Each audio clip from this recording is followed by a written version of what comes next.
Hello दोस्तों, आप लोगों का स्वागत है पगला एक्सप्लेन चैनल पे। तो फिर हम लोगों ने पिछले एपिसोड में देख ही लिया था कि जुवानजी और टू यंग कैसे आपस में बातचीत कर रहे थे। इनकी बातचीत से हमें बस थोड़ी बहुत इन्फॉर्मेशन मिलती है कि नाइन विंग मियास्मा एक कॉमन एनिमी है पूरी रेसेस के लिए। फिर वो चाहे डिमन रेस हो, स्पिरिट रेस हो, गॉड रेस हो, चाहे जो भी रेस हो, वो यहाँ पे सबके लिए कॉमन एनिमी है जो कि डिजास्टर लेके आती है। बस इतना ही जरूरी था, बाकी कुछ भी नहीं। और इतने के बाद ही उन लोगों की बात खत्म होकर लड़ाई में शुरू हो गई थी, जिसके बाद हम लोग डायरेक्ट यहाँ पे स्पाइडर क्वीन को देखते हैं। इस एपिसोड की शुरुआत यहाँ पे डायरेक्ट जोजियांग सिटी से होती है। वह स्पाइडर क्वीन उन लोगों से दोबारा कहती है कि मैं तुम्हें आखिरी बार कह रही हूँ, अगर God of sword link you अगर यहाँ पे वापस आ जाता है बिना किसी दिक्कत के, और अगर मैं उसके हाथों नहीं मरती हूँ, तो फिर मैं वापस आके तुम्हारे गॉड एशियंट चर्च को मिट्टी में मिला दूंगी। इस पे लोग स्पाइडर क्वीन से कहते हैं, महारानी आप चिंता न करिए, ओल्ड मॉन्ग इतने समय यहाँ पे लिंक यू के साथ फॉरवर्ड एरिया ऑफ सिमन माउंटेन के अंदर फंसा हुआ है, वो इतनी जल्दी वापस नहीं आएगा। वो इतने समय यहाँ पे 9th लेवल के ब्लड ड्रैगन के साथ फाइट कर रहा है और उसकी पूरी फाइट यहाँ पे जिंदगी और मौत के बीच में है। इसलिए गॉड ऑफ सॉर्ड को वहां से बच के निकल पाना काफी ज्यादा मुश्किल है। आप यहाँ पे एकदम मस्त मौज काटिए, कोई भी दिक्कत नहीं है। इसके बाद हम लोग जियांग वाली साइड को देखते हैं, जहाँ पे सभी लोग जियांग के पास ही खड़े थे और वो पेड़ के बीच में लटका हुआ था अनकॉन्शियस। सभी लोग कह रहे थे कि इसके आसपास कोई भी मॉन्स्टर आने मत देना। उसी टाइम पे यहाँ पे जैन भी उड़ते हुए आ जाता है खून का इस्तेमाल करते हुए। वो सब उससे पूछता है कि तुम इतने चोटिल कैसे हो गए। इस पे जैन लोगों से कहता है कि जान बचा के भागो, यहाँ पे 8th लेवल की स्पाइडर क्वीन आने वाली डायरेक्ट अवाया से। लेकिन ज़ीगांग आगे से कहता है कि जियान ने यहाँ पे जो फेनोमेनन एक्टिवेट किया है उसकी वजह से वो लोग यहाँ से उसे लेके भी नहीं जा सकते हैं। इसलिए उन लोगों को यहीं पे ही रुक के उसके ब्रेक थ्रू को कंप्लीट होने तक इंतजार करना ही पड़ेगा। इसके बाद ज़ीगांग जीनेसिस से कहता है कि सबसे पहले तुम लोग अपनी सेल को एक्टिवेट करो, जिसके बाद अपनी जरूरत ठीक कर लो। साथ ही में प्रोटेक्ट इंफॉर्मेशन को भी एक्टिवेट कर देता है, जो कि कुछ मिनट के लिए यहाँ पे 20 टाइट को रोक लेगी। वहीं पे जैन जल्दी से भाग जाता है अपनी चोटों को हील करने के लिए। वहीं पे यादी मना का बच्चा उस दूसरे बंदे से कहता है कि हम लोगों को यहाँ से निकलना चाहिए, स्पाइडर क्वीन को हम लोग हैंडल नहीं कर सकते हैं। इसलिए शॉर्ट चाचा आगे से मना कर देते हैं, ये कहते हुए कि मैं कहीं पे नहीं जाने वाला। अच्छे लोगों को भगवान आशीर्वाद देते हैं और मैं इतना अच्छा फॉर्चून यहाँ पे छोड़ के तो बिल्कुल भी नहीं जाने वाला हूँ। हमें यहाँ पे लड़ना ही पड़ेगा। मैं यहाँ पे ग्रैंडपा युवान से मदद मांगता हूँ। इसके बाद वो अपने पास यहाँ पे ट्रेजर बाहर निकालता है, जिसको गार्ड कहा जाता है। ये लौकी से बनता है, बाय द वे मैं इसे बाटली ही कहूंगा। आदि मानव का बच्चा आगे से कहता है कि ये कैसा ट्रेजर है भाई, ये तो बाटली है ना जिसके अंदर पानी या फिर दारू भरी जाती है। लेकिन दूसरा बंदा आगे से कहता है ये खास ट्रेजर है। जिसके बाद वो आगे से चिल्लाते हुए कहता है, ग्रैंडपा युवान बाहर निकलिए, मदद कीजिए, मैं मरने वाला हूँ। फिर उस बाटली के अंदर जो ग्रैंडपा था वो आगे से कहता है, तुमने मुझे यहाँ पे इसलिए बुलाया है ताकि मैं इस 8 लेवल के स्पिरिट क्वीन के साथ भिड़ूं। उसको देखा भी है साला, वो मेरे ऊपर बैठ जाएगी, मैं पिचक जाऊंगा। By the way I love that feeling. ये क्या बोल रहा हूँ मैं। खैर वो बाटली वाले दादाजी यहाँ पे जियांग से सॉरी उस बंदे से यही कहते हैं कि तुम मेरे साथ भाग चलो। और ये रिक्वेस्ट या फिर कहना नहीं था, क्योंकि अगले ही सीन ग्रैंडपा बाटली उसे यहाँ पे अपने अंदर खींच लेते हैं, ये कहते हुए कि तुम मेरे साथ चलो। इसके बाद वो लोग यहाँ से टेलीपोर्ट ही हो जाते हैं। मतलब खतरा दिखे मदद ना करो, भाग चलो, वो भी अकेले नहीं, सबका साथ सबका विनाश। खैर ये सभी लड़की आगे से चिल्लाते हुए कहती है कि ये सभी लोग साला हमेशा से जब भी खतरा आता है सबसे पहले इन्हीं की बुंड फटती है, ये कभी भी यहाँ पे रिलायबल नहीं हो सकते हैं। लेकिन ये लड़कियां यहाँ पे मरने के लिए राजी थी।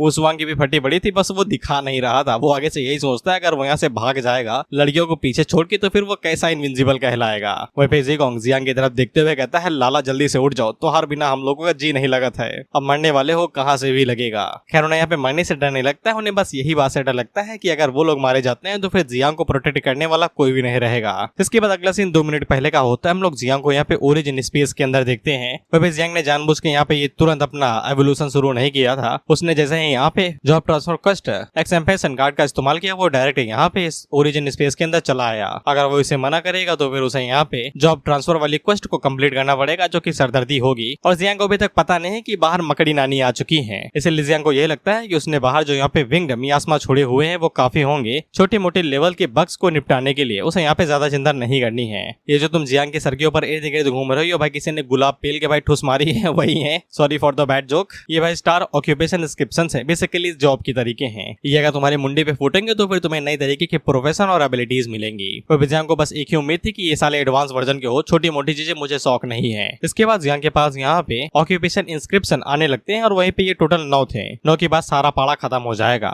जियांग यहाँ पे कई सारों को एब्जॉर्ब करता है और वहीं में उसे एक उसके लिए यहाँ पे कुबेर के खजाने की तरह बन जाता है, क्योंकि उसका जो थंडर मास्टर का जो हिडन यूनिक प्रोफेशन था अब वो यहाँ पे गॉड लेवल पे चेंज हो जाता है, basically thunder God highest level. इसके बाद हमें लंबा चौका दोबारा पैनल दिखाया जाता है, but we are speeding this, तो कैंसिल करो यार। ऑफ कोर्स हाईएस्ट लेवल होने पे यहाँ पे स्किल का लेवल भी बढ़ चुका था, और साथ ही में जियांग के पास यहाँ पे एक यूनिक चीज आई थी जिसका नाम थंडर गॉड डोमेन था। और जियांग हम लोगों को बताता है कि ये डोमेन आसानी के साथ नहीं मिलती है, जो जॉब चेंजर्स होते हैं ये उन्हें यहाँ पे 6th जॉब चेंज करने के बाद ही मिलती है, बेसिकली 6th टायर या फिर ट्रांसफर लेवल कंप्लीट करने के बाद में। यहाँ तक कि जियांग की मास्टर और उसके सीनियर सिस्टर के पास भी उनकी खुद की डोमेन है, फिर जियांग अपने मन के अंदर सोचता है कि उसकी डोमेन कैसी होगी। बाय द वे जियांग ने यहाँ पे तीसरे ट्रांसफर पे डोमेन हासिल कर ली है, जो बहुत बड़ी बात है इनके हिसाब से, मेरे लिए तो दो कौड़ी की चीज है। इसके बाद जियांग यहाँ पे दूसरे प्रोफेशन को भी यहाँ पे बढ़ा दिया जाता है और उसे भी गॉड लेवल का कर दिया जाता है। तुम्हें जियांग का पहला वो प्रोफेशन याद ही होगा, ऑल लिविंग थिंग्स वाला। इसका नाम भाई लोगों ने इतनी बार बदला है कि मैं भूल गया। खैर इतने समय वो लोग इस प्रोफेशन को यहाँ पे गॉड्स सोल कल्टीवेटर कह रहे हैं। तो फिर हम लोग मान लेते हैं जैसे कि ताई हमारी कोई भी नियम ला देती है कि अपना बैंक बैलेंस देखोगे तो भी पैसे कटेंगे, तो हमें भी मानना पड़ेगा।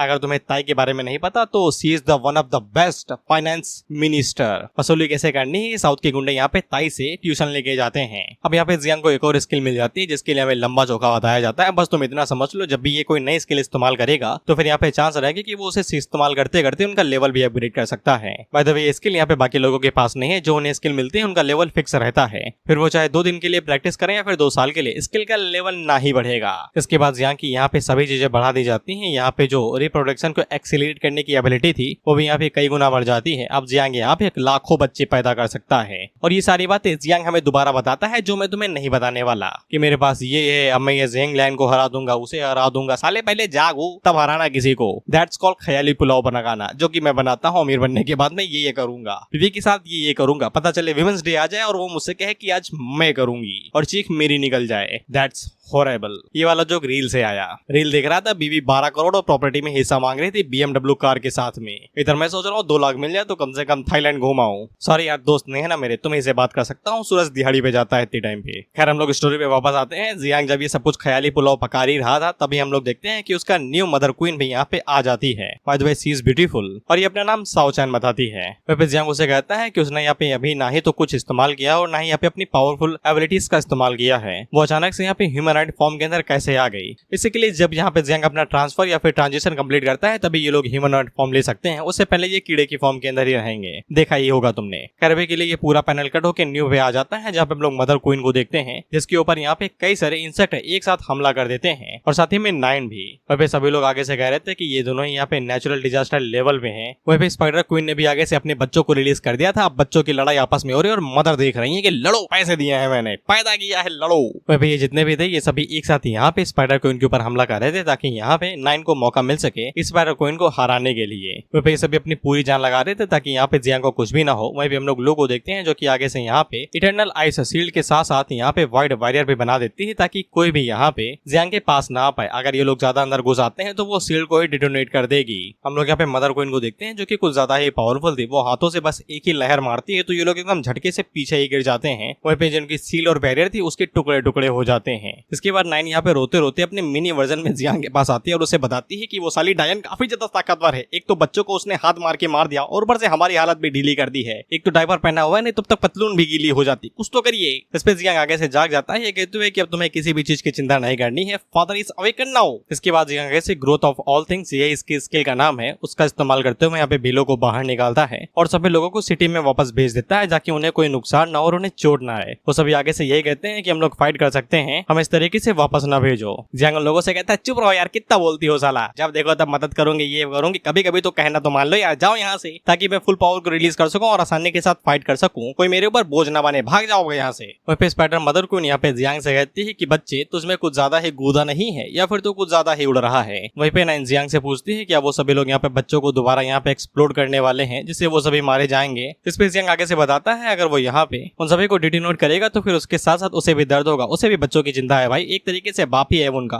ग्रेट गॉड फादर जो है। खैर वो इस तरीके का इस्तेमाल बाद में करेगा जब यहाँ पे बात कुछ ज्यादा ही बिगड़ जाएगी। अभी के लिए वो स्पाइडर क्वीन को खुद से ही निपटना आने वाला है। स्पाइडर क्वीन आगे से इस बात का हवाला देती है ये कहते हुए कि सॉर्ड गॉड भी मेरा कुछ उखाड़ नहीं पाया, तुम जैसा कीड़ा मेरा क्या उखाड़ लेगा। जियांग आगे से कहता है कि 9th लेवल की सॉर्ड गॉड को मुझसे कंपेयर ना करो, मैं यहाँ पे 3rd लेवल का ग्रैंड मास्टर हूँ। जियांग अपने मन के अंदर सोचता है कि ये जितना ज्यादा मुझे हल्के मिलेगी उतना ज्यादा मेरा ही फायदा है, मैं यही चाहता हूँ कि ये मुझे हल्के में ही ले। स्पाइडर क्वीन को आगे से मजे ही आ आ जाते हैं वो आगे से हंसने लगती है, कहते हुए थर्ड लेवल का ग्रैंड मास्टर। वहीं पे चर्च के जो चेले चपाटी थे वो आगे से कहते हैं दीदी हंसो नहीं, जल्दी मारो इसे, हम लोगों को घर भी जाना है, तो लंच का टाइम हो रहा है, खाना भी खाना है। वहीं पे जियांग साउजिया से कहता है कि मुझे यहाँ पे ईशन गॉड की ब्लड ड्रॉप दो, इस बार तुम्हें कुछ भी नहीं करना है, वो पूरी ब्लड ड्रॉप एकदम नॉर्मल एकदम रॉ होनी चाहिए। साउजिया आगे से कहता है आपको यकीन है ना, ये ब्लड ड्रॉप आपको यहाँ पे गुब्बारे की तरह फोड़ भी सकती है। लेकिन जियान को पूरा यकीन था। इसके बाद जियान को यहाँ पे ब्लड ड्रॉप दे दी जाती है और साथ में वो यहाँ पे डिवाइन एलिफेंट प्रिजन बॉडी का भी इस्तेमाल करता है और उन्हें आपस में यहाँ पे मर्ज कर देता है। जहाँ तक मेरा मानना है यहाँ पे जो डिवाइन बॉडी है एलिफेंट वाली, वो एक कंटेनर की तरह काम कर रही है जो कि ब्लड ड्रॉप को रोके हुई है और वो यहाँ पे जियांग की बॉडी को फटने नहीं देगी। और तब तक जियांग यहाँ पे ब्लड ड्रॉप की एनर्जी का इस्तेमाल कर सकता है, जिसके बाद यहाँ पे तुरंत जियांग का लेवल थर्ड से सीधा 7th लेवल पे रीच कर जाता है। वो सभी लोग हैरान हो जाते हैं कि अचानक से इतना लेवल कैसे बढ़ गया और उन्हें यहाँ पे एशियन गॉड का ऑरा भी महसूस हो रहा था, जिससे उन्हें समझ में आ जाता है कि जियांग ने यहाँ पे एशियन गॉड की ब्लड ड्रॉप का इस्तेमाल किया है। लेकिन उन्हें ये समझ में नहीं आ रहा था कि वो इतना होल्ड बैक कैसे करे हुए हैं, इतनी देर में तो उसे एक्सप्लोड करके फट जाना चाहिए था। लेकिन जियांग के मुताबिक ही काफी ज्यादा कंफर्टेबल था, वो उसे हैंडल कर सकता है कुछ टाइम के लिए। इसके बाद जियांग आगे से यही डायलॉग मारता है कि एक खून बूंद की कीमत तुम क्या जानो एक्सप्लेनर बाबू। खैर बूंद अपना जलवा दिखाती है और जियांग के यहाँ पे सभी स्टैट्स एकदम हाई फाई हो जाते हैं। इसके बाद वो लग झपकते हैं यहाँ पे स्पाइडर दीदी के ऊपर हमला कर देता है, ये कहते हुए तुम अभी उड़ रही थी ना कि मैं क्या उखाड़ पाऊंगा। एशियन चर्च क्या कहता था, तुम क्या हो बे, आज हम कहते हैं तू क्या है बे। स्पाइडर क्वीन आगे से कहती है कि इसलिए हवा में उड़ रहे थे, तुम्हारे पास 7th लेवल की एबिलिटी तो आ चुकी है, लेकिन ये मेरे सामने कुछ भी नहीं है। इसके बाद वो आगे से पिछवाड़े से भाई अपने जाले को निकालती है और ये जाले यहाँ पे सोल को भी बांध सकते हैं। हालांकि जियांग उसके जाले वाले अटैक को एकदम ब्लॉक कर लेता है खट्टा से। हमारे साथ साथ स्पाइडर भी आगे से ये सोचती है कैसे इसने अटैक को डॉज कैसे कर लिया। इसका जवाब जियांग आगे बताएगा, लेकिन तुम्हारा दिमाग ना खराब, मैं तुम्हें अभी बता दे रहा हूँ। जियांग की तीसरी मदर क्वीन याद है, साओ चैन, उसके पास एबिलिटी है फ्यूचर देखने की, सिर्फ 2-3 सेकंड, ज्यादा देखोगे तो फिर मर जाओगे। She need soul energy to see future. खैर स्पाइडर मदर आगे से कहती है कि ये साला पक्का तुक्का है, ये पक्का तुक्का है, ऐसा हो ही नहीं सकता कि मैं यहाँ पे इसके हाथों हारी जाऊँ, ये मेरे अटैक को डॉज कर ले। अब उसी टाइम पे जियांग आगे से अपना अटैक शुरू करता है जो कि थंडर गॉड की थंडर एबिलिटी थी और वो मदर क्वीन के ऊपर थंडर से अटैक करता है एकदम धड़ाके से और ऊपर एक तरीके से इविल आई जैसा कुछ विजन बन जाता है। फिर ये सभी लोग अपनी आंखें बंद कर लेते हैं और गोंगजिन इन लोगों से कहता है कि अपनी आंखें बंद कर लो, नहीं तो तुम्हें ये तुम्हारे ओरिजिन को हर्ट कर सकता है। इसका सिस्टम यहाँ पे गॉड लेवल पे पहुंच चुका है। इस पे सभी लोग आगे से कहते हैं कि ये ग्रेट जिया का first double God level holder है, अब हम लोग किसी लिए लड़ रहे हैं भाई। फिर इसके बाद इविल आई यहाँ पे अपना कमाल दिखाती है और मदर क्वीन के ऊपर धड़ाधड़ बिजली के झटके गिरने लगते हैं और ये बिजली के झटके यहाँ पे सोल के साथ साथ सी ऑफ कॉन्शियस के ऊपर भी अटैक कर रहे थे। और क्योंकि मदर स्पाइडर यहाँ पे एक डीमन बीस्ट है, इसलिए उसकी सोल यहाँ पे ह्यूमन से काफी ज्यादा कमजोर होती है। अब वो इस अटैक को सिर्फ सह सकती है और कुछ भी नहीं कर सकती, जिसके बाद वो अपने पास यहाँ पे 1000 थ्रेड ब्लड सील्ड को बाहर निकाल लेती है अटैक को ब्लॉक करने के लिए। मदर को जियांग से कहती है कि उनकी सोल भले ही यहाँ पे इंसानों जितनी स्ट्रॉन्ग तो नहीं होती, लेकिन उनकी बॉडी उनके लिए अल्टीमेट वेपन की तरीके है जो कि कुछ भी झेल सकती है। इसी के लिए इनकी बॉडी यहाँ पे अंबुजा सीमेंट से बनी हुई है, लोहा मारो या फिर पत्थर या फिर दिमाग, कुछ भी नहीं होगा। इसके बाद मदर को यहाँ पे दोबारा जियांग के ऊपर अटैक करती है, लेकिन जियांग आगे से खट से बिजली की रफ्तार से वहां से गायब हो जाता है। मदर क्वीन को यहाँ पे 1 सेकंड के लिए शक तो होता है कि जियांग यहाँ पे फ्यूचर को देख सकता है, लेकिन ये इम्पॉसिबल है। प्रिसिप्शन यानी कि नजरिया देखो सिस्टम भी यहाँ पे इतनी पावरफुल एबिलिटी नहीं देता है और उसे ये लगता है कि ये जियांग का प्योर लक है जो कि उसे बचा रहा है। इसके बाद वो जियांग के यहाँ पे लाइटनिंग फील्ड को पूरी तरीके से ब्लॉक कर देती है अपने ब्लड वेन्स के साथ में, ताकि जियांग यहाँ पे लाइटनिंग टेलीपोर्टेशन का इस्तेमाल न कर सके। इस पे जियांग वहां से भागते हुए कहता है कि ओल्ड ट्रिक है, इतनी भी काम की नहीं है। और जियांग हम लोगों को बताता है कि यहाँ पे जो जाले का बना हुआ जो बैरियर है वो यहाँ पे उसके लाइटनिंग फील्ड को यहाँ पे ब्लॉक कर रहा है और जब भी जियांग यहाँ पे इधर उधर टेलीपोर्ट करने की कोशिश करेगा तो फिर एक करंट दौड़ेगा, जिससे यहाँ पे मदर क्वीन को पता चल जाएगा कि जियांग किस तरफ जाने वाला है। वहीं जियांग जब फ्रीली मूव कर रहा था उसी टाइम पे मदर क्वीन यहाँ पे स्पाइडर क्वीन यहाँ पे अपनी पंजे का इस्तेमाल करती है जियांग के सीनों को ठक से छूने के लिए और मदर क्वीन को पूरा यकीन था कि जियांग इस अटैक को डॉज नहीं कर पाएगा, तो फिर जियांग आगे से यहाँ पे स्काई फ्लिटिंग शॉट का इस्तेमाल करता है और उस अटैक को ब्लॉक कर लेता है। ये कहते हुए डॉज नहीं कर सकता, कम से कम ब्लॉक तो कर सकता हूँ। इसके बाद वो ग्रेट डॉ ऑफ थंडर शॉट का इस्तेमाल करता है और स्पाइडर क्वीन के एक हाथ को काट देता है। अब ये लिंगड़ी हो गई है।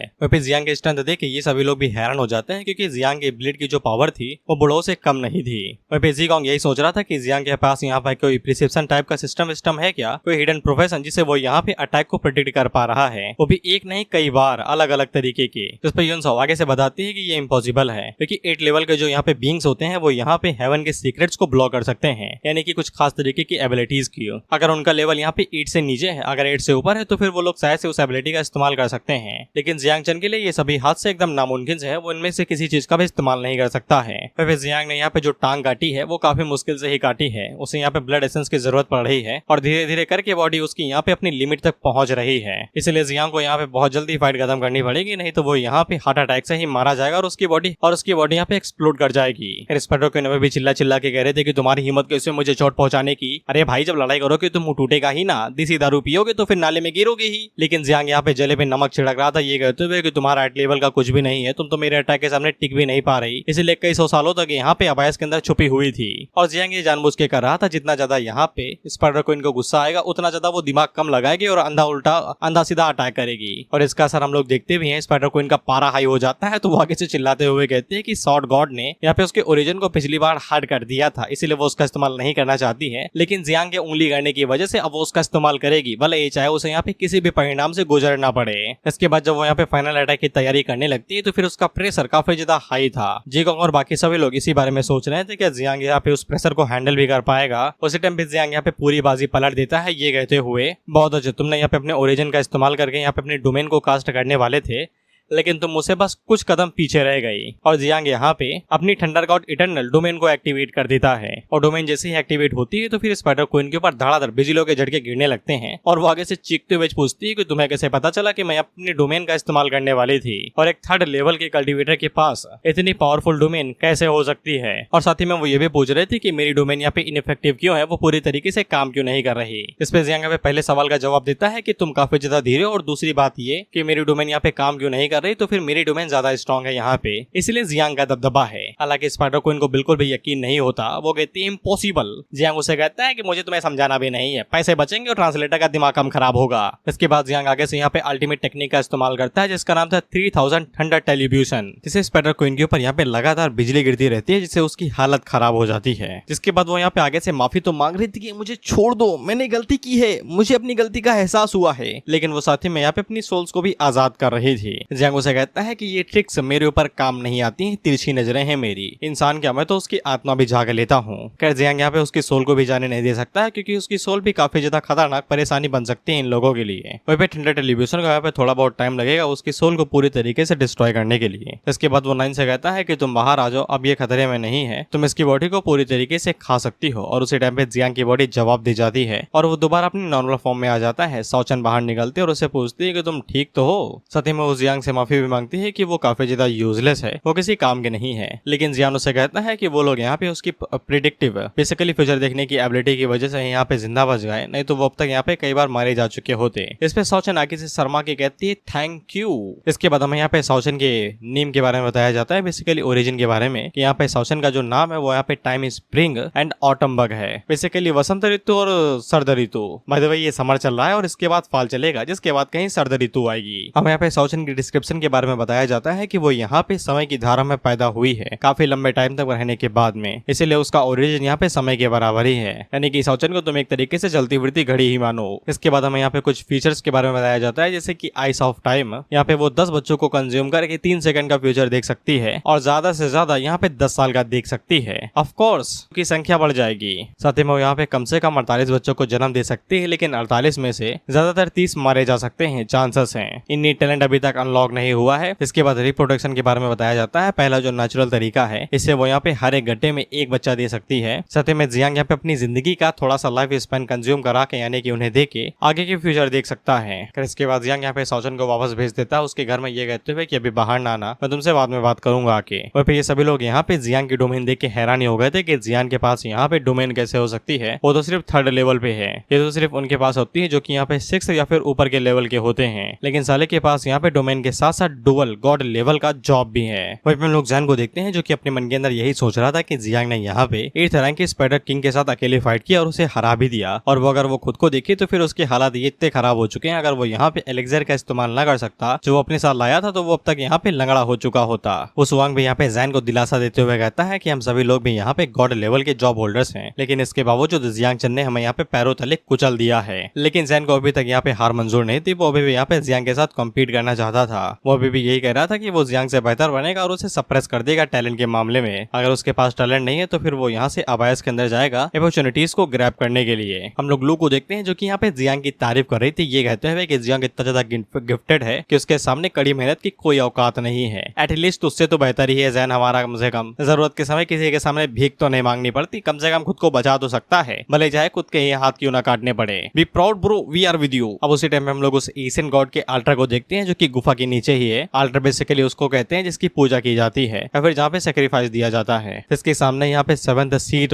होल्डर ही खड़ी हुई थी और वह यहाँ पे अपने एशियन गॉड को बताती है कि इनके प्लान के साथ पूरी तरीके से बीस्ट टाइड पूरी तरीके से रुक चुकी है और ग्रेट जिया के अंदर कोई ऐसा है जो कि यहाँ पे 9 विंग्ड मियास्मा को कंट्रोल कर सकता है। खैर उस एशियन गॉड को यहाँ पे यकीन नहीं होता है। वो आगे से कहता है कि 9 विंग्ड मियास्मा एक तरीके से हर एक एरा के लिए बहुत बड़ा टाबू है। अगर जुवानजी यहाँ पे उन्हें ऐसे ही रहने देता है तो फिर वो सभी रेसेस का बहुत बड़ा एनिमी बन जाएगा। इस पे 7th सीट आगे से कहते हैं कि उसने जो कुछ भी कहा है वो सब कुछ सच कहा है। इसके बाद यहाँ पे पोर्टल के जरिए सब कुछ दिखाया भी जाता है कि 9 विंग्ड मियास्मा सच में है और वो यहाँ पे इतने समय स्पाइडर क्वीन की दावत उड़ा रहे हैं। जिसपे एशियन गॉड आगे से कहता है कि साला जुवानजी भड़वा हम लोगों को दुनिया का ज्ञान पेल के खुद ही यहाँ पे 9 विंग्ड मियास्मा को पाल रहा है। गद्दार कहीं का साला, पूरी ह्यूमन रेस यहाँ पे मरना डिजर्व करती है। खैर ये 7th सीट होल्डर आगे से बताते हैं कि शांत रहिए, धीरज रखिए, मैंने यहाँ पे स्पाइडर क्वीन को भेजा है, वो यहाँ पे कुछ तो कर ही लेगी। उसकी दावत उड़ाई जा रही इतने समय बहन, कुछ नहीं कर पाएगी वो। एशियन गॉड को पहले से कुछ पता था, इसीलिए वो यहाँ पे 7th सीट होल्डर को काबू करते हुए कहता है कि मैं अपनी पावर यहाँ पे तुम्हारे अंदर फ्यूज करने वाला हूँ और थोड़े समय के लिए यहाँ पे तुम्हारे पास 9 लेवल के पिंग की पावर आ जाएगी जिसकी मदद से तुम कुछ भी कर सकती हो। और वो यहाँ पे 7th सीट को खास तरीके से ऑर्डर देता है कि उसे यहाँ पे जियांग को मार देना है ताकि 9 विंग्ड मियास्मा पूरी तरीके से खत्म हो सके। जो कि उसका मास्टर नहीं बचेगा तो फिर कीड़े क्या है उखाड़ लेंगे।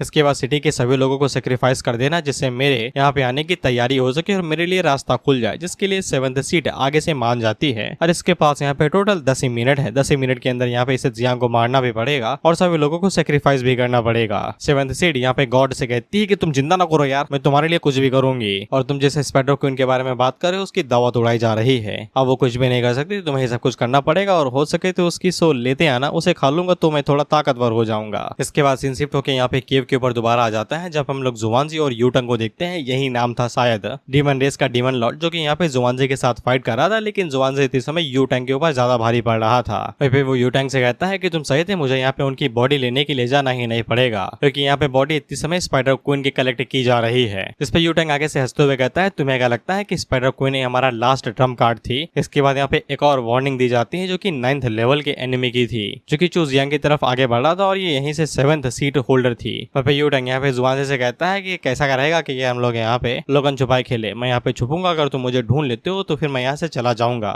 नहीं तो मुझे दोष न देना कि मैं यहाँ पे सिटी के ऊपर अटैक करने के लिए अपनी पूरी आर्मी का इस्तेमाल कर रहा हूँ। जिसपे जुवानजी आगे से कहता है कि लाइन तो क्रॉस कर दी है गुरु तुमने, अब तुम्हें जो भी खेलना है खेलो, मुझे कोई दिक्कत नहीं है। इसके बाद वो आगे से गॉड किलिंग आर्मी को यहाँ पे ऑर्डर देता है कि पूरी तरीके से चढ़ाई कर दो, सामने जो भी है उसे उखाड़ फेंको। Origin territory of demon city के अंदर पूरी तरीके से तहलका मचा दो, किसी को भी ना छोड़ना, पूरी तरीके से मार गिरा दो उन्हें। इस पे यूटंग आगे से कहता है तुम्हारा दिमाग खराब हो गया, तुम पिछले कई सालों से यहाँ पे सिर्फ डिफेंस कर रहे थे, तुमने एक भी बार अटैक करने के बारे में नहीं सोचा, लेकिन अब तुमने यहाँ पे पूरी तरीके से मेरे डीमन क्लैन के खिलाफ में जंग छेड़ दी है। क्या तुम्हें डर नहीं कि इससे यहाँ पे और भी कई सारे रेसेस के बीच में बहुत बड़ी जंग शुरू हो सकती है, और ये सब कुछ सिर्फ छोटी से चू जियांग सिटी के लिए और थोड़े बहुत जीनियस के लिए? क्या तुम्हें सच में लगता है कि ये सब कुछ वर्थ इट भी है? इस पे जुबान जी उसे कहता है कि मैं तुम्हें एक बात बताता हूँ, जो ग्रेट जिया के लिए साथ काम करते हैं वो उन्हें हम दोस्त की तरह रेड करते हैं, जो हमारे खिलाफ काम करते हैं उन्हें एनिमी के तरीके। तुमने मेरे यहाँ पे जेनेसिस को मारने की कोशिश की है, इसलिए अब मैं यहाँ पे तुम्हारे क्लैन के ऊपर अटैक करूंगा और तुम्हारा जितना भी माल है वो सब हथियार लूंगा। इसके बाद हम लोग दोबारा चू जियांग बैटल फील्ड पे आ जाते हैं, जहाँ पे हम लोग देखते हैं कि 7th सीट होल्डर यहाँ पे जियांग के डोमेन के अंदर अपना कदम रखती है।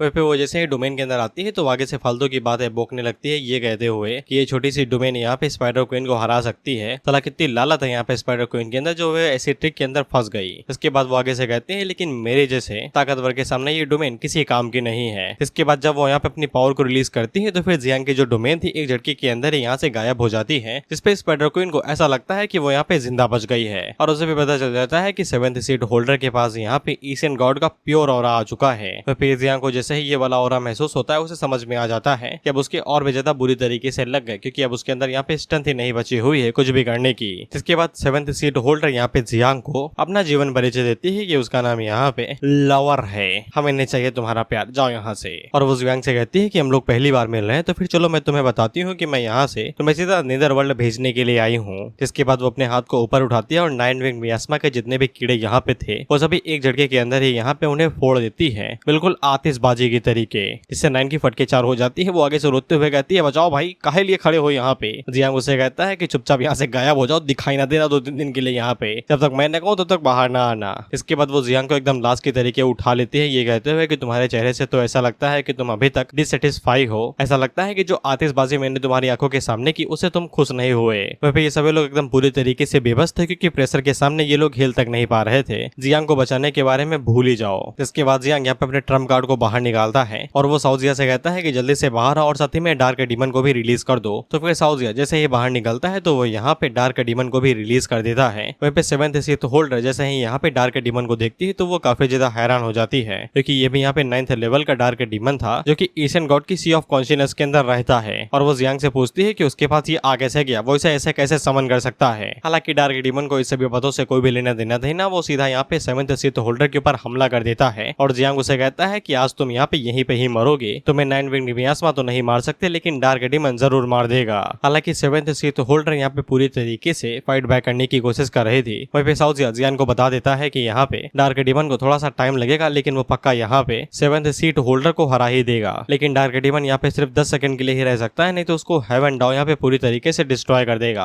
अगर इतने में काम हो पाया तो हो पाया, नहीं तो यहाँ पे जियांग को साउजिया के साथ में खुद को सेल्फ डिस्ट्रैक्ट करना पड़ेगा, जिसके बाद वो लोग यहाँ पे 7th सीथ होल्डर के साथ ही निपट जाएंगे। लेकिन उसी टाइम पे हम लोग होंग वे को देखते हैं जो कि यहाँ पे डायरेक्ट 7th सीथ होल्डर के ऊपर हमला कर देती है और साइड से यहाँ पे वो कैप्टन भी आ जाता है जिसको जुवानजी ने भेजा था। ये कहते हुए सेंटूफी का blue dragon camp of God killing का आर्मी लीडर यहाँ पे आ चुका है, जिसके बाद वो दोनों एक साथ यहाँ पे 7th सीथ होल्डर के ऊपर हमला करते हैं। और उसी टाइम पे जियांग यहाँ पे साउजिया से कहता है कि जल्दी से डार्क डीमन को वापस बुला लो, हेवनली डाउन नीचे ही आने वाला है। इसलिए साउजिया जल्दी से डार्क डीमन को वापस बुला लेता है। वहीं पे ये दोनों एक साथ मिलकर यहाँ पे 7th सीथ होल्डर की खरबच्चे उड़ा देते हैं और उसके अंदर शॉट घुसा के उसे मार देते हैं। और ये मरते मरते कहती है कि मुझे ना मारो, मैं तुम लोगों को सीक्रेट बता सकती हूँ।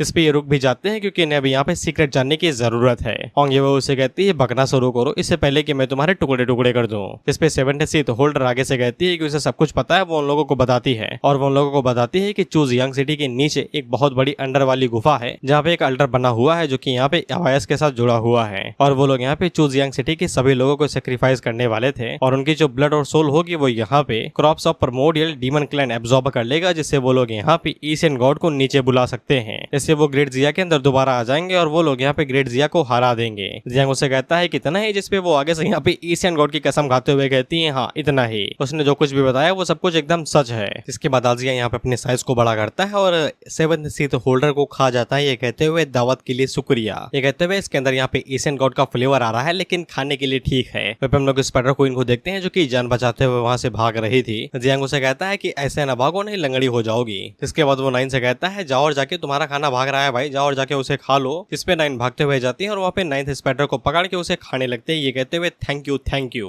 वहीं पे होंगे हुए आगे से कहती है कि ये मेरा छोटा भाई क्या क्या निकालता है भाई अपने पेट के अंदर से, ये कैसे कीड़े पाल रहा है ये। उसी टाइम पे जो वॉरियर था वो आगे से कहता है कि वार्निंग अभी तक गई नहीं है, शायद से अभी भी यहाँ पे कुछ बचा हुआ है। अब उसी टाइम हम लोग जियांग को देखते हैं और उसने जो यहाँ पे बूंद घटकी थी उसकी वजह से यहाँ पे और फ्लो हो रहे थे ब्लड इफेक्ट की वजह से। होंगे उस वॉरियर को तो कुछ भी समझ में नहीं आता है, लेकिन उसी टाइम पे यहाँ पे बाकी लोग और जीगोंग आता है जो कि बताता है कि इसने यहाँ पे एशियन गॉड के ब्लड को डिवोवर किया था, ये उसकी ही एनर्जी का आफ्टर इफेक्ट है। हमको इसे तुरंत यहाँ पे मेडिकल हॉस्पिटल भेजना पड़ेगा, वहाँ की जो टॉप प्रीस्टेस्ट यानी कि पुजारन होगी वो इसे ठीक कर सकती है मटेरियल्स का इस्तेमाल करके, नहीं तो ये ड्रॉप यहाँ पे इसे पूरी तरीके से डिस्ट्रॉय कर देगी। होंगे वे उसे कहती है कि मैं इसे लेके जाती हूँ, लेकिन जीगोंग उसे मना कर देता है, ये कहते हुए कि अभी भी यहाँ पे अल्टर बचा हुआ है, तुम लोगों को उसे निपटना चाहिए, मैं इसे लेके जाता हूँ। इसके बाद जीगोंग युनसाओ से कहता है कि तुम इसे ठीक करती रहो। वहीं पे वो यहाँ पे 9 विंग मियास्मा से कहता है कि अगर तुम्हें अपने मास्टर को बचाना है तो जितनी जल्दी हो सके उतनी तेज इसे उड़ा के यहाँ पे मेडिकल फैसिलिटी तक लेके जाओ, जिसपे सभी यहाँ पे 9 विंग मियास्मा कीड़े आते हैं और जियांग को अपने साथ लेके चले जाते हैं।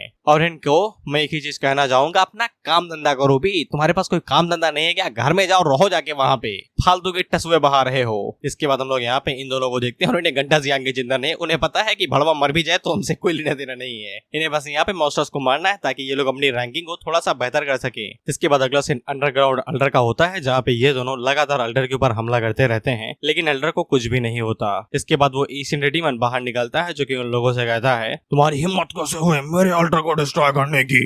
जिसपे होंगे उसके अल्डर को डिस्ट्रॉय करते हुए कहती है फक ऑफ यार, नहीं चाहिए तुम्हारी लाइनें, जाओ। इसके बाद वो अल्डर अल्ट्रा को डिस्ट्रॉय कर देती है। वहीं पे उसके पीछे जो वॉरियर था वो अपने मन के अंदर यही सोचता है कि यहाँ पे बूढ़ों की डिसेबल होना डिजर्व करती है। इसकी स्वॉर्ड एबिलिटी और स्वॉर्ड पावर काफी ज्यादा स्ट्रॉन्ग है। इसके बाद वो भी अटैक में मदद करते हुए कहता है कि तुम इसे अकेले डिस्ट्रॉय नहीं कर सकते, तुम्हें मेरी एबिलिटी की भी जरूरत पड़ेगी। कई लोग अल्ट्रा को तो डिस्ट्रॉय कर देते हैं, लेकिन वो डीमन यहाँ से नहीं जा रहा था। वो इन लोगों से कहता है कि यार तुम लोग बहुत गंदी तरीके से बातें करते हो, बेइज्जती ज्यादा करते हो यार मेरी, और ऐसे में मैं तुम्हारे साथ खेलना नहीं चाहता, मैं जा रहा हूँ यहाँ से। हालांकि सेक्रीफाइस अभी तक पूरा नहीं हुआ कि मैं यहाँ पे दोबारा रीबॉर्न हो सकूं, लेकिन ये मत बोलना कि हमारे पास कई सारे तकनीक रहती है जिनसे हम कभी भी वापस आ सकते हैं। तो अगली बार जब हम मिलेंगे तो फिर मैं तुम्हारे टांगे चीर दूंगा। और ये उससे कहते तुम्हारी हिम्मत कैसे हुई है, लेकिन वॉरियर उसे रोक देता है, ये कहते हुए कि वो चला गया बहन, चला गया, अब गुर्राने का कोई फायदा नहीं है। हमें यहाँ पे हुआन यू यानी कि बिग ड्रीमर को बुलाना पड़ेगा ताकि वो इस क्रैक को पूरी तरीके से सील कर सके। इसके बाद अगला सीन एक हफ्ते के बाद का होता है। हम लोग जियांग को हॉस्पिटल के अंदर देखते हैं और ये पानी के अंदर इसने नहीं लेटा है क्योंकि गर्मी ज्यादा हो रही है। बेसिकली ये पानी यहाँ पे मिनरल से भरा हुआ है जो उसकी बॉडी को यहाँ पे हील कर रहा है।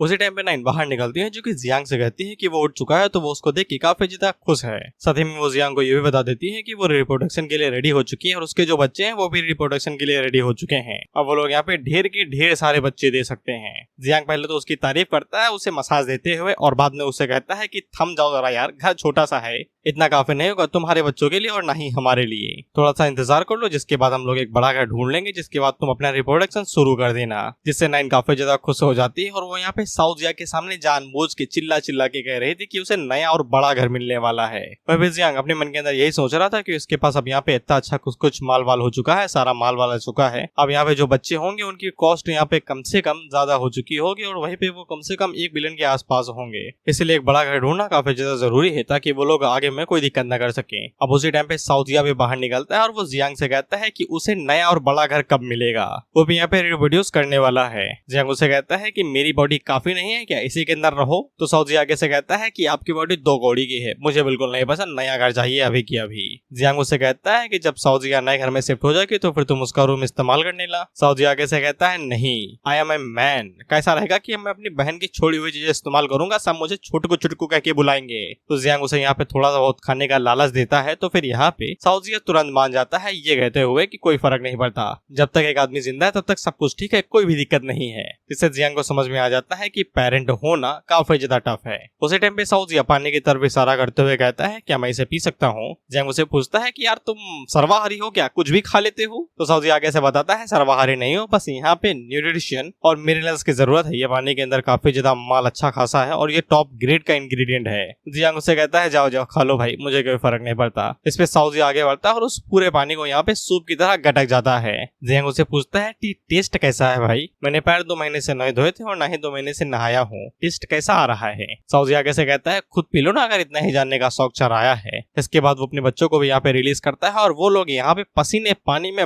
मौज काटने लगते हैं। हमें मुझसे मत पूछना कि ये लोग इसे पी कैसे सकते हैं, तुमने देखा नहीं ये साले कुछ भी खा रहे हैं, मकड़ी जिसके अंदर ढेरों बाल होते हैं उसे निकल गए, उनके सामने ये पसीने में डूबा हुआ पानी क्या चीज है। इसके बाद जियांग को याद आता है कि उसने यहाँ पे साओचन की बाकी एबिलिटीज को नहीं चेक किया था, अभी टाइम है अभी चेक कर लेना चाहिए। इसके बाद हमें साओचन की एबिलिटीज के बारे में दोबारा बताया जाता है कि वो टाइम के साथ पैदा हुई, उसको तुम एक तरीके से टाइम ही समझो। फिर जियांग आगे से जब यहाँ पे साओचन के टैलेंट को चेक करने की कोशिश करता है तो फिर उसे पता चलता है कि टैलेंट के ऊपर क्वेश्चन मार्क लगा हुआ है। इससे जियांग को समझ में आ जाता है कि ये तभी दिखाया जाएगा जब वो उसके साथ यहाँ पे लाइफ लेवल ट्रांजिशन कंप्लीट कर लेगा। इसके बाद वो साओचन से कहता है कि जरा बाहर आओ, तो फिर वो जब बाहर निकलती है तो ये ततैये की तरह बिल्कुल भी नहीं थी और न ही उस वाले टिटेरे की तरह जो छत पे चढ़ के बाजता रहता है टर टर करके, सिसाड़ा कहते हैं इंग्लिश में शायद। फिर इसके बाद साओचन बाहर निकलती है और वो जियांग से पूछती है क्या चाहिए। जियांग उसे कहता है कि पहले तो दूर हटो नहीं जला दूंगा। इसके बाद वो यहाँ पे साओचन से पूछता है कि तुम पैदा कैसे हुई, ना ही मैंने तुम्हें यहाँ पे गॉड लेवल को एवोल्यूशन दिया और ना ही मैंने तुम्हें यहाँ पे लाइफ लेवल ट्रांजिशन दिया,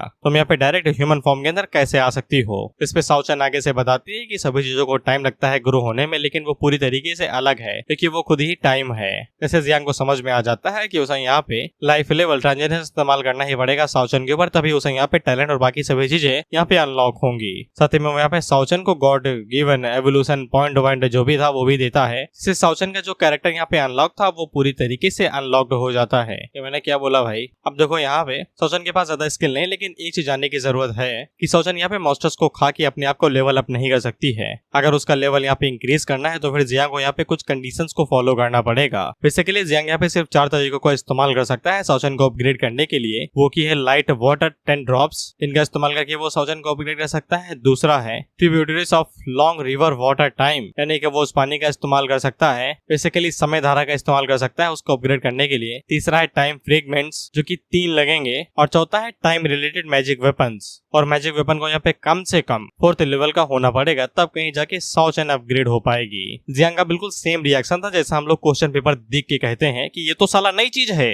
टीचर ने ये पढ़ाया ही नहीं, कहाँ से आया, कौन है ये चीज, क्या है। इसलिए जियांग यही सोचता है कि उसे बूढ़ों से इस बारे में पूछना पड़ेगा। इसके बाद वो वहाँ की बटन दबाता है और उड़ जाता है। अब उसी टाइम वहाँ पे प्रिंसेस आती है जो कि जियांग से कहती है उड़ गए तुम भाई, और वो जियांग को यहाँ पे मीजर कह के बुला रही थी। आर्मी की एक पोजीशन होती है, ज्यादा नहीं पता सॉरी। और वो जियांग को बताती है कि वो कम से कम यहाँ पे 10 दिनों के लिए बेहोश था और अब वो यहाँ पे टियानजाओ लिस्ट के अंदर टॉप 10 पोजीशन पे आ चुका है, इसलिए उसे यहाँ पे प्रमोट करके मेजर बना दिया गया है। जब उसे यहाँ पे लाया गया था तब वो पूरी तरीके से घायल था, उसकी बॉडी टिश्यू से लेके सब कुछ बर्बाद था, बस वो मरने की कगार पे ही खड़ा था। मेन कैरेक्टर है तभी बच गया, नहीं मारा जाता वो। इसके बाद वो जियांग से ये भी कहती है कि बेड से उतरो साले, पानी के अंदर जो माल निपटाया था वो भी मुझे कलेक्ट करना है। सोल एसेंस और लाइफ एसेंस सब कुछ मिला हुआ था उसके अंदर, न्यूट्रिएंट टैंक कहते हैं इसे, जो बहुत ज्यादा एक्सट्रीम और एकदम प्रीसियस है। हमें बहुत ज्यादा जल्दबाजी में इसे यहाँ पे ट्रांसपोर्ट करना पड़ा था सिर्फ तुम्हें बचाने के लिए, बाकी लोग भी इसका इस्तेमाल करना चाहेंगे, तुम जल्दी से हटो। लेकिन जब वो यहाँ पे टैंक को देखती है तो फिर पानी तो अंदर बचा नहीं था, वो किसी पेट के अंदर अब मूद बन के बह जाएगा।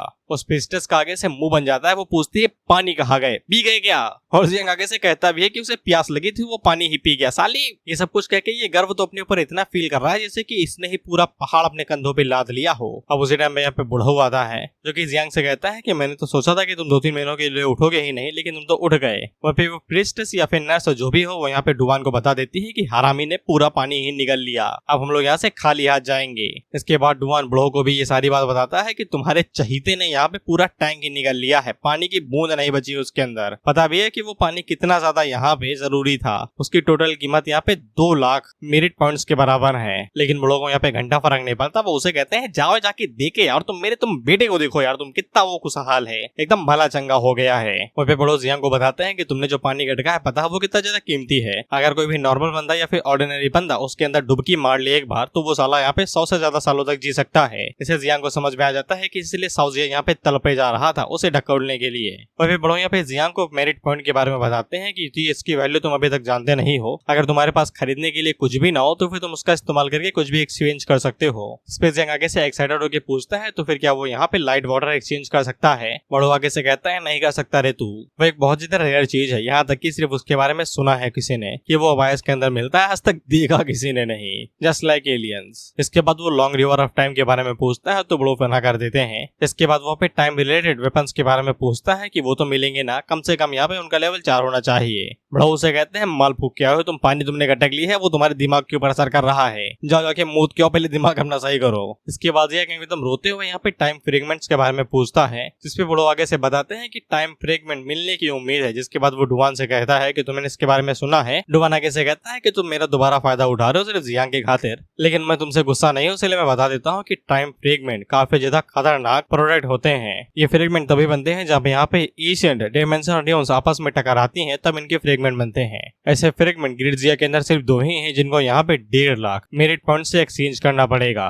इस पे जियांग आगे से कहता है कि मुझे वो दोनों चाहिए, अगर एक में मिल जाए तो भी कोई दिक्कत नहीं है। इस पे डुवान आगे से बताता है कि दोनों में से एक भी नहीं है। एशियन ड्यून्स ये इंडिपेंडेंट होती हैं, समय और स्पेस उनके हिसाब से चलता है, बाहरी फोर्स अंदर जाके कुछ भी नहीं कर सकते और न ही यहाँ पे उन्हें कुछ कर सकती है। ये एकदम नेचुरली कोलैप्स होते हैं, खुद ही ढहते हैं, खुद ही यहाँ पे टाइम फ्रेगमेंट बनाते हैं। जब ये एशियन ड्यून्स ढह जाती है तब इनके अंदर टाइम जो होता है वो पूरी तरीके से कंडेंस है, यानी कि एकदम निचुड़ जाता है, तब वो एक सॉलिड फॉर्म ले लेता है जिसको यहाँ पे टाइम फ्रेगमेंट कहा जाता है। इसीलिए अगर जियान को यहाँ पे टाइम फ्रेगमेंट चाहिए तो फिर उसे यहाँ पे हुआन युए से बात करनी पड़ेगी, यानी कि बिग ड्रीमर से। इस पे जियांग आगे से पूछता है कि सिस्टर हुआन युए है कहाँ पे। इस पे डुआन उसे बताता है कि वो इतने समय अल्ट्रा वाली जगह पे वो सील कर रही है, थोड़ी देर में वापस आ जाएगी। इसके बाद बुढ़ऊ यहाँ पे जियांग से कहता है कि तुम डिस्चार्ज हो चुके तो चुपचाप घर भाग जाओ और 2 दिन तक वहीं पे ही रहना। 3 दिन के बाद यहाँ पे तुम्हारी अवार्ड सेरेमनी शुरू होगी और तुम्हें नया टाइटल दिया जाएगा। फिर ये लोग जियांग से कहते हैं कि तुम्हें 2 दिन तक घर से बाहर नहीं निकलना है, एकदम बाहर ना निकलना, हगने भी हो तो सीधा बाथरूम में हगना, बाहर जाने के बारे में सोचना भी नहीं। इसके बाद हम लोग जियांग को देखते हैं जो कि घर में बैठा हुआ यही सोच रहा था कि अभी यहाँ पे हुआन युए को आने में टाइम लगेगा, इसलिए वो बैठे बैठे यहाँ पे 9 और साउजिया को अपग्रेड ही कर लेता कि उनकी नई एबिलिटी उन्हें मिल सके। इसके बाद वो सबसे पहले यहाँ साउजिया को बाहर निकालता है और उसे अपग्रेड करता है। इसी साउजिया को यहाँ पे स्पीयर ऑफ हिट्स की एबिलिटी मिल जाती है। ये उसकी खोपड़ी के ऊपर जो सींग जैसा नहीं होता है उसका इस्तेमाल करके ये अटैक कर सकता है। अटैक के साथ में ये पावर जनरेट, एनर्जी कीव और भी कई सारी चीजें करेगा जो हम अटैक के टाइम पे देखेंगे। अभी कुछ नहीं देखना हमें। हालांकि जियांग काफी ज्यादा हैरान हो जाता है इतने पावरफुल अटैक को देख के, बहुत कुछ है उसके अंदर, इसीलिए जियांग की आंखें बाहर आ जाएं। और उसी टाइम पे ग्रैंड बैटरी यहाँ पे जियांग को एक तोहफा देते हैं जो कि 1 बिलियन इंसेक्ट के लिए घर था और जियांग को यही नेस्ट चाहिए था। उसके पास टोटल अब यहाँ पे 1 बिलियन इंसेक्ट आने ही वाले हैं, तो जियांग के लिए ये सोने पे सुहाव हो गया। प्लॉट है भाई, प्लॉट है। इसके बाद जियांग यहाँ पे 9 से कहता है कि तुम अपने नए घर पे शिफ्ट हो सकते हो, जितने चाहे उतने बच्चे करो, मुझसे कोई लेना देना नहीं है। जिसके बाद जियांग यहाँ पे सारा काम खत्म कर लेता है और अगली बारी आती है LGBTQ फल, सॉरी सतरंगी फल की, जो कि यहाँ पे सोल्स को कंज्यूम करके बना हुआ है। याद होगा ना कि साउजिया ने सोल्स कलेक्ट की थी तो वो डायरेक्ट ग्रैंड बैटरी के पास ला रहा था, जिसको कंज्यूम करके वहाँ पे ग्रैंड बैटरी ने ये सतरंगी फल पका दिया। खैर इसके बाद जियांग जब उस फल को ओपन करता है तो फिर उसे यहाँ पे ज्वेलरी ट्रैप का गॉड हेड एबिलिटी या फिर जो भी हो वो मिल जाता है। जैसे उसे पूछता है कि तुम्हें इसे मर्ज करना है। इसके लिए जियांग आगे से कहता है और भाई क्यों नहीं मर्ज करूंगा मैं इसे। वह जियांग के मास्टर ने इसे कुछ तो कहा था कि सिर्फ एक ही रिक्वायरमेंट है कि एक 9th लेवल का मास्टर या फिर 10th लेवल के गॉड लेवल में गॉडहुड में जा सकता है। और वो भड़वों ने रिक्वायरमेंट नहीं बताई कि वो क्या रिक्वायरमेंट है, वो तो बता देते हरामियों मेरे लिए। और जियांग आगे की लाइन में सिर्फ इतना ही कहता है कि ग्रैंड बैटरी ये मेरे लिए सब कुछ डायरेक्टली कर देता है, बस इतना ही। वो रिक्वायरमेंट, वो वजह नहीं बताई हरामियों ने। और यही टेक्निक में अपने आंसर बनाते समय लिखता हूँ, कहीं की बातें कहीं भी फेल देता हूँ, बस बातें सही होनी चाहिए। क्वेश्चन किस बारे में गया था, वो गया तेल लेने। खैर इसके बाद जियांग उस चीज के साथ फ्यूज होता है जिसका नाम यहाँ पे जियोली ट्राइब गॉड हेड है। इसे जियांग को यहाँ पे एक नया प्रोफेशन मिल जाता है जो कि गॉड लेवल का था, हेवनली वॉर गॉड, ये है प्रोफेशन का नाम। साथ ही में उसे यहाँ पे एक नई एबिलिटी में मिलती है जो कि थी इनविंसिबल डिवाइन फिस्ट, जो कि एक रेनबो गॉड रैंक एबिलिटी थी। इसके बाद उसे यहाँ पे God of transformation enhancement type के साथ में बेसिकली धर्म बॉडी की तरह एक अवतार निकलेगा। और साथ ही में इंपीरियल आर्मी फॉर्मेशन, मतलब ये मेजर बन चुका है तो ऑथर आगे की तैयारी कर रहा है, तो इसकी आर्मी भी दी जाएगी भाई लीड करने के लिए। तो ये उसका इस्तेमाल, सॉरी ये आर्मी फॉर्मेशन का इस्तेमाल अपनी आर्मी के साथ करेगा, गॉड लेवल आर्मी एबिलिटी। और इसी के साथ जियांग के पास यहाँ पे ट्रिपल गॉड प्रोफेशन आ जाते हैं, basically bro is triple God. और फिर जियांग के लिए ये उसका यहाँ पे न्यू ट्रम्प कार्ड हो सकता है जिसका इस्तेमाल वो यहाँ पे डिवाइन एलिफेंट प्रिजन बॉडी के साथ करेगा, तो वो यहाँ पे वो सुवांग की गॉड ऑफ वॉर बॉडी को भी सप्रेस कर देगा। उसी टाइम पे जियांग के पास नोटिफिकेशन आता है कि 9 और साउजिया ने अपना रिप्रोडक्शन कंप्लीट कर लिया है। 9 ने यहाँ पे कम से कम 800 मिलियन के आसपास बच्चे दिए थे और साथ ही में यहाँ पे साउजिया ने 6 मिलियन के आसपास। जियांग आगे से कहता है इनकी तादाद को ज्यादा नहीं बढ़ रही है और इतनी जल्दी यहाँ पे रिप्रोडक्शन कंप्लीट कैसे कर ले रहे हैं। जिसके बाद हमें जियांग का पूरा स्टेटस दिखाया जाता है और स्टेटस देख के मेरा दिमाग घूम जाता है, एक एक बात बतानी पड़ती, इसलिए स्किप दिस। इसके बाद जियांग इस बारे में सोच ही रहा था कि पता नहीं वो लोग कब तक आएंगे, हुआन युए यहाँ पे कब तक आएगी। उसी टाइम पे जियांग के दरवाजे पे खटखट सुनाई देती है तो ये लोग बाहर ही खड़े थे। फिर ये लोग थोड़े से घबराए हुए थे और ये लोग जियांग से कह रहे थे कि मर्दों को भी अपनी इज्जत बचानी पड़ती है, अपने आप को संभाल के रखो नहीं तो गोटे दबा दिए जाते हैं ट्रेन में आजकल। जियांग लोगों से कहता है क्या बोल रहे हो भाई, भागो यहाँ से। उसी टाइम में हुआन युए अंदर आती है जो कि इन लोगों से कहते हैं कि तुम दोनों दफा हो जाओ यहाँ से। इस पे ये लोग आगे से कहते हैं कि हमें भी बुला लो यार, कौन सी जरूरत है तुम्हें यहाँ पे। लेकिन हुआन युए आगे से कहती है कि दफा हो जाए, इससे पहले मुंह पे दरवाजा बंद कर दूं। इस पे हुआन युए मुंह पे दरवाजा बंद भी कर देती है। बेसिकली इन दोनों को यहाँ पे इस बात की चिंता हो रही थी कि हुआन युए जियांग से कुछ ऐसा ना मांग ले कि वो बेचारा दे ना पाए, क्योंकि वो लोग आगे से कहते हैं कि तुम्हें यहाँ पे लड़कियों का कहना मानना ही पड़ेगा। अगर एक लड़की यहाँ पे तुमसे 3 साल बड़ी है तो फिर तुम उसके लिए यहाँ पे एक सोने की ईंट अरेंज कर सकते हो और उसी से उसकी फील्डिंग सेट कर सकते हो। अगर वो तुमसे 30 साल बड़ी है तो फिर तुम्हें यहाँ पे उसके लिए एक बहुत बड़ा साम्राज्य भी अफोर्ड कर सकते हो। लेकिन अगर वो तुमसे यहाँ पे 300 साल बड़ी है तो फिर तुम यहाँ पे उसे एक अमृत या फिर एलेक्सियर दे सकते हो। पर हुआन युए 1-2 हजार साल बड़ी है, ये तो अर्थी दहेज में ले लेगी। तो फिर हम लोग हुआन युए को देखते हैं और फिर जियांग को यहाँ पे कुछ ज्यादा ही परेशान कर रही थी। वो उसे कहती है कैसे है रे तू। तो फिर जियांग को समझ में आ जाता है कि उसका मास्टर उसे क्या कहना चाहता था कि हमें भी बुला लो, फील्डिंग सेट नहीं होगी तेरी। और फिर हुआन युए को यहाँ पे जियांग से ऑरा ऑफ गॉड की खुशबू आ जाती है। उसे पूछती है कि नया प्रोफेशन अवेकन किया क्या वे, या फिर तुम्हारा कोई प्रोफेशन गॉड लेवल पे जा चुका है। हालांकि जियांग बात को पलटते हुए पूछता है कि आपका रंग ढंग एकदम अलग क्यों है पिछली बार से, आप तो तब एकदम सोए हुए हालात में थी ना, अभी इतना ज्यादा एनर्जेटिक क्या है हो। लेकिन हुआ न्यू इन सवालों को इग्नोर करते हुए जियांग से कहती है कि वो सच में एक गॉड बन चुका है। जियांग उससे कहता है कि ये ब्लड ड्रॉप का नशा होगा जो आपको सुंघाई दे रहा है, बाकी मैं कुछ नहीं बना भाई, मैं गरीब आदमी हूँ, सी बनने के अलावा मुझे और कुछ भी नहीं आता है। जिसपे हुआ न्यू को भी यकीन हो जाता है कि कोई बंदा यहाँ पे गॉड नहीं बन सकता है जब तक वो यहाँ पे 9th या फिर 8th लेवल पे ना पहुंच जाए, और जियांग तो अभी तीसरे पे ही, ये तो दूध पीता बच्चा है। फिर जियांग अपने मन के अंदर यही सोचता है कि वो इस झूठ को यहाँ पे गुलाब जामुन की तरह गटक जाएगा, क्योंकि पहले उसकी फील्डिंग चारों तरफ से सेट है, अब इसको सुनने के बाद और ज्यादा सेट हो जाएगी। वहीं पे हुआ न्यू जियांग से कहती है कि इसे मुंह लटका के ना बैठो भाई, मैंने कहा ना कि मैं तुम्हारी बहन हूं, से मैं तुम्हें खा नहीं जाऊंगी, हाँ बस तुम्हारी जायदाद में हिस्सा जरूर लग सकती हूँ, प्रॉपर्टी भी हक है मेरा भाई। और वो जियांग से पूछती है मुझे पता चला कि तुम्हें टाइम फ्रेगमेंट चाहिए। जियांग उसे पूछता है क्या उसके पास यहाँ पे कोई सॉल्यूशन है, जिसपे हुआ न्यू उसे बताती है कि सॉल्यूशन तो है, लेकिन यहाँ पे टाइम फ्रेगमेंट अपग्रेड जिया के अंदर एग्जिस्ट नहीं ही करता है, लेकिन एक जगह है जहाँ से जियांग को वो चीज मिल सकती है। इसके बाद वो जियांग से पूछती है क्या तुम्हें यहाँ पे 3 ओवरसीज आइलैंड्स के बारे में पता है। जियांग आगे से कहता है नहीं, कौन सी जगह है भाई ये। इस पे हुआ न्यू यहाँ पे जियांग को बताती है कि वो तीनों यहाँ पे आइलैंड थे जो कि ग्रेट जिया के साउथ ईस्ट पे लोकेटेड है, और वो पहले ओरिजिनली एक रेलिक हुआ करते थे, यानी कि कोई दिव्य चीज, basically old antique piece, Hindi वालों के लिए प्राचीन वस्तुएं। जियांग आगे से कुछ भी समझ में नहीं आता है तो हुआ न्यू उसे बताती है कि वो पहले रेलिक हुआ करते थे, लेकिन बाद में वो रियल वर्ल्ड के साथ मर्ज हो गए, 3 आइलैंड्स के अंदर बदल गए, फेंगलाई, फेंगजैंग और यिंगजाओ। 500 सालों पहले फर्स्ट 9th लेवल का invincible master the human emperor great Jia के अंदर पैदा हुआ था, जिसको बीते कुछ ज्यादा समय नहीं हुआ था, जिसके बाद एक और 9th लेवल का कल्टीवेटर यहाँ पे ग्रेट जिया के अंदर आ गया, जिसको फ्लेम लॉर्ड कहा गया था। ह्यूमन एम्परर ने यहाँ पे अवायस के ऊपर कब्जा किया, लेकिन फ्लेम लॉर्ड को ये वाली बात समझ में नहीं है, उन दोनों की एकदम तगड़ी बहस हुई। इसके बाद फ्लेम लॉर्ड ने फैसला किया कि वो यहाँ से चला जाएगा। इसके बाद उसने कई सारे लोगों को लिया और ग्रेट जिया को हमेशा हमेशा के लिए छोड़ दिया और 3 ओवरसीज आइलैंड पे चला गया और वहाँ पे अपनी टेरिटरी बना ली। फ्लेम लॉर्ड कई सारी चीज ग्रेट जिया से लेके गया था जो कि कमाल कमाल की थी, और उनमें से एक टाइम फ्रेगमेंट भी थी। वहीं पे हुआ न्यू अपने पास से कुछ निकाल रहे थे और जियांग से पूछता है कि फ्लेम लॉर्ड मर चुका है ना अब तो। इस पे हुआ न्यू आगे से बताती है कि तुम 9th लेवल के मास्टर को एक तरीके से अमर समझो, साले 3000 साल तक जिंदा रहते हैं, अगर किसी के हाथों मारे ना जाए तो उनके लिए मरना किसी पाप से कम नहीं है, और उनके ऊपर अटैक करने के बारे में सोचना भी नहीं। भले उनकी टेरिटरी हमारी जितनी अच्छी नहीं है, लेकिन वो पिछले कई सालों से ताकत इकट्ठा कर रहे हैं, यहाँ तक कि उनके पास यहाँ पे 8 और 7th लेवल के कई सारे एक्सपर्ट होंगे जितने तो ग्रेट जिया के पास नहीं है। तो फिर जियांग आगे से पूछता है कि उन्होंने कभी यहाँ पे जवाबी हमला क्यों नहीं किया ग्रेट जिया के ऊपर कब्जा करने के लिए। इस पे हुआ न्यू आगे से बताती है कि ग्रेट जिया यहाँ पे फॉर्चून से लदा हुआ है, इसलिए वो लोग यहाँ पे किसी भी जल्दबाजी के चक्कर में अटैक पुटैक नहीं कर सकते हैं, क्या पता लेने के देने बढ़ जाएं। तो फिर जियांग आगे से पूछता है कि मेरी प्यारी बहना, तो फिर क्या कोई तरीका नहीं है क्या फ्रेगमेंट पाने का। इस पे हुआ न्यू दोबारा बताती है कि भले हमारे बीच में कुछ ज्यादा ही आपसी रंजिश है, लेकिन है तो हम सगे ही ना, इसलिए हम लोग हर दिन लड़ाई करते रहते हैं, इसलिए हमारे बीच में कंपटीशन होता रहता है। जब से हम लोग अलग हुए हैं तब से दोनों साइड के जो जीनियस होते हैं वो आपस में एक दूसरे को चैलेंज करते रहते हैं। सब कुछ बढ़िया चला था 5 साल पहले तक, लेकिन अब यहाँ पे कोई भी कंपटीशन नहीं होता है, और ग्रेट जिया ने अपने बॉर्डर्स को यहाँ पे बंद कर दिया है, दूसरी साइड वालों ने भी पूरी तरीके से बंद कर दिया है। जियांग आगे से पूछता है क्यों भाई, इतना अच्छा चल रहा था आपने बंद क्यों किया। इस पे हुआ न्यू आगे से बताती है क्योंकि हम लोग हार रहे थे।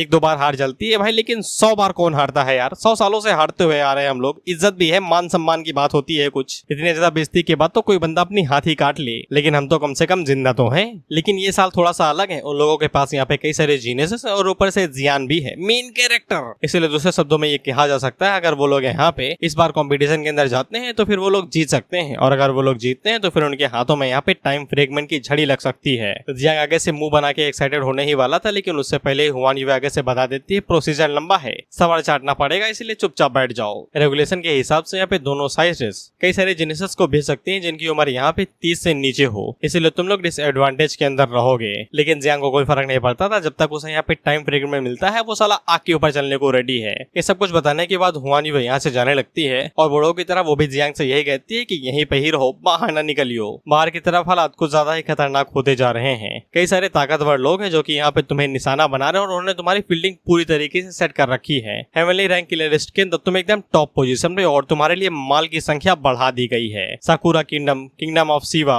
यही नाम है। एक्साइटेड ना होना, साला तुम हिंदी वर्ड सुन के एकदम एक्साइटेड हो जाते हो मेरी तरीके। और साथ ही में नाइट्स टेम्पलर भी, जो कि विकेटन से है, पता नहीं कौन सी जगह है भाई, वो सबके सब तुम्हारे पीछे नहा धो के पड़े हुए हैं। उन्होंने इतनी फील्डिंग सेट कर रखी है कि किसी भी की होती अब तक तो वो साला कवर में होता, लेकिन तुम बचे हुए हो, मेन कैरेक्टर जो हो, नहीं तो अब तक तुम कवर में ही होते। इसके बाद अगला सीन डायरेक्ट जियांग नैन बेस का होता है, जहाँ पे सब कुछ जियांग के बारे में ही बताया जा रहा था कि वो कितना ज्यादा बहादुर है, उसने क्या क्या कर दिखाया। उसने यहाँ पे 8th लेवल के स्पाइडर क्वीन को हरा दिया, जबकि वो सिर्फ 3rd लेवल पे ही था। वहीं पे हम लोग होंग यूवे को देखते हैं जो कि जीगांग से पूछती है कि वो सच में यहाँ पे सारा काम खत्म करने के बाद आवास के अंदर ट्रेनिंग करने के लिए जाने वाला है। इस पे जीगांग आगे से बताता है कि ये उसका प्लान नहीं है, ये पहले अप्रूव हो चुका है। जैसे ये सेरेमनी खत्म हो जाएगी वो सारा सामान बांध बूंद के यहाँ से आवास के लिए निकल जाएगा ताकि वो ट्रेनिंग कर सके। साइड से पीछे से ये सभी लोग भी बाहर निकल आते हैं, ये कहते हुए कि ये अकेले नहीं जा रहे हैं, हम सभी लोग साथ में जा रहे हैं ताकि खुद को स्ट्रॉन्ग बना सके। इस पे होंग यूवे आगे से कहती है ऐसा लगता है कि जियांग की वजह से तुम लोगों के अंदर कुछ ज्यादा ही हिम्मत आ गई है, इसलिए तुम लोग यहाँ पे अंडरग्राउंड अबायस के अंदर जाते हो ताकि तुम लोग थोड़ी सी और ज्यादा पावर इकट्ठा कर सको। वहीं पे हम लोग जैन को देखते हैं जो कि यहाँ पे वो सुवांग से कहता है कि वो ग्रेट जिया के अंदर रह के यहाँ पे जियांग के साथ मैचअप नहीं कर सकता है, वो अबायस के अंदर जाने वाला है।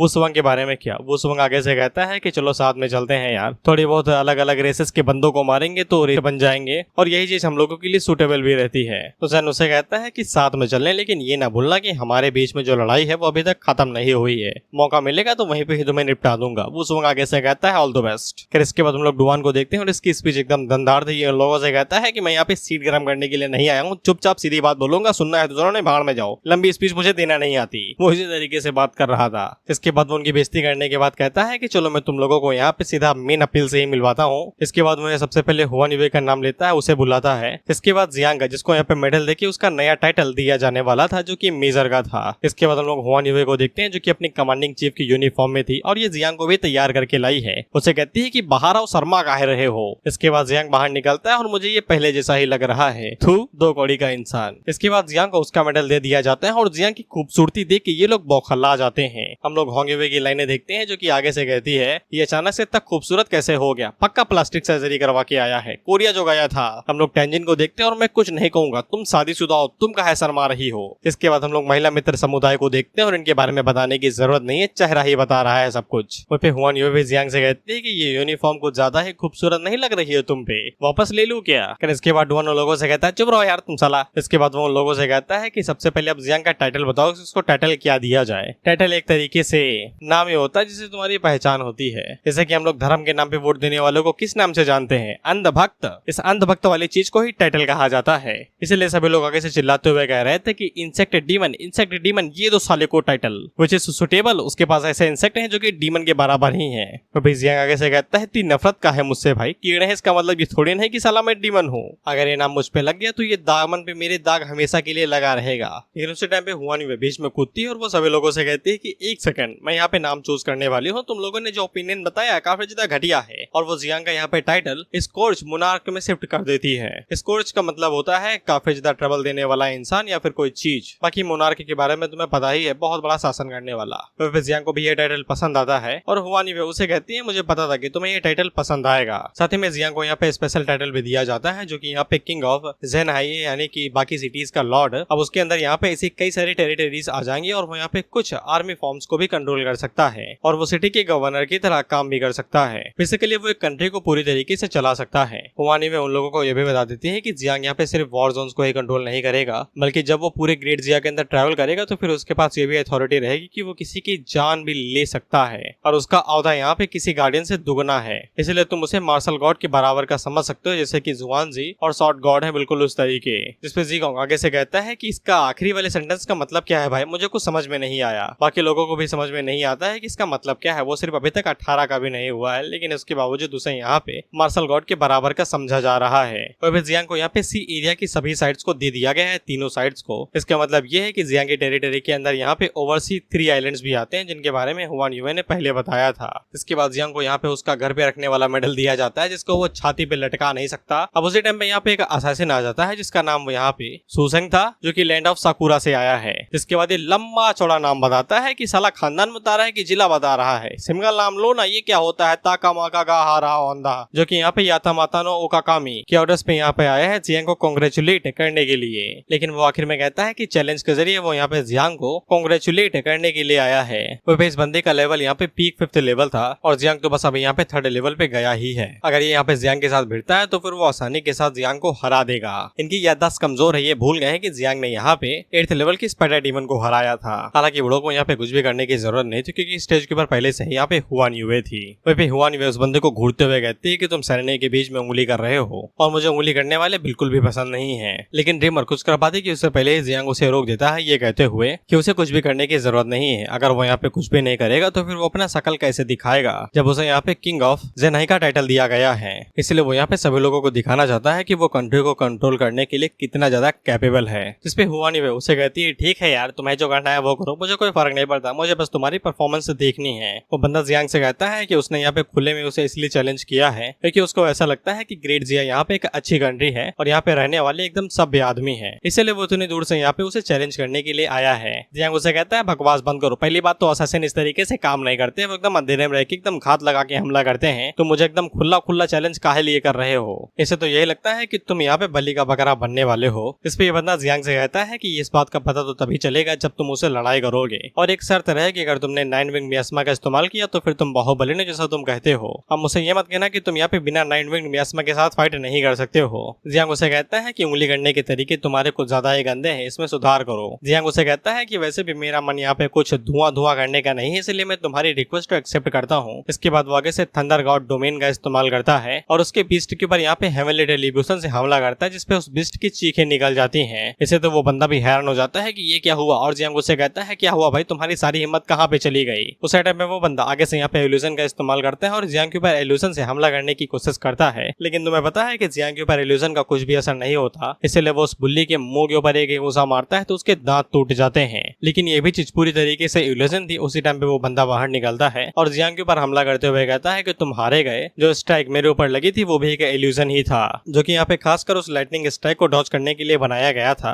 लेकिन जियांग आगे से लाइटनिंग फ्लैश का इस्तेमाल करता है, वही इलेक्ट्रिक सर्कल का इस्तेमाल करके, जिसकी मदद से वो कहीं भी पलक झपकते ही जा सकता है। लेकिन इसके बावजूद जियांग के ऊपर कट लग ही गए थे। वो बंदा जियांग से कहता है कि ये मत सोचना कि तुम्हारी लाइटनिंग सबसे तेज है, असैसिन के सामने ये सब कुछ भी नहीं है। और वो जियांग से कहता है कि तुम्हारी पहली वाली अचीवमेंट्स कुछ भी नहीं है, तुम मेरे हाथों पॉइजन हो चुके हो, अब तुम्हारी बॉडी धीरे धीरे करके यहाँ पे आकारने लगे कि अगर तुम्हें एंटीडोट नहीं दिया जाता है। इस पे ये दोनों यहाँ पे लड़ने के लिए तैयार हो जाते हैं। ये कहते हैं मेरे बच्चे को हाथ लगाने की हिम्मत कैसे हो तुम्हारी।